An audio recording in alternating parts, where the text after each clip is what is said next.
শেষ থেকে 20 শতকের সূচনা পর্বের যে ভারতবর্ষ, সেই ভারতবর্ষ ধরা পড়ে এবং তিনিই বোধহয় আমাদের প্রথম আন্তর্জাতিক কথা সাহিত্যিক যার রচনায় শুধু বঙ্গদেশ নয়, বৃহত্তর ভারতবর্ষের ছোঁয়া এসে লেগেছে এবং গোটা ভারতবর্ষ তার কথা সাহিত্যকে অনুবাদ করেছে। আমরা শুনেছি যে বহু গুজরাটি মানুষ সেখানে যেভাবে শরৎচন্দ্র অনুদিত হয়েছে, আমরা শুনেছি বহু গুজরাটি মানুষ তারা মনে করেন শরৎচন্দ্র বুঝি তাঁদেরই লেখক। এমনই তার জনপ্রিয়তা, এমনই তার গ্রহণযোগ্যতা, গোটা ভারতবর্ষের মানসিকতাকে ছুঁতে পারার জন্য এমনই তার ক্ষমতা।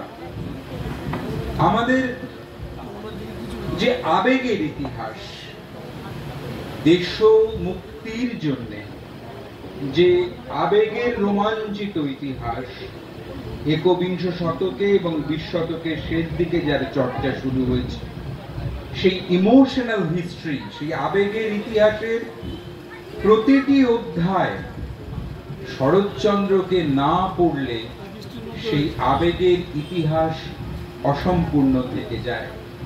তার পথের দাবি, তার রামের সুমতি, তার শ্রীকান্ত যদি আমরা না পড়ি, তার গফুর মহেশ যদি আমরা না জানি, বাংলাদেশ সহ গোটা ভারতবর্ষের আবেগের ইতিহাসকে জানা যায় না।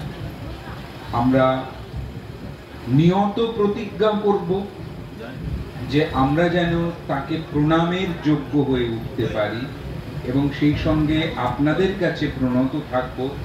আসুন আমরা সকলে মিলে যেন তার বাঙালি হিসেবে তার নাম উচ্চারণের যোগ্য হয়ে উঠতে পারি।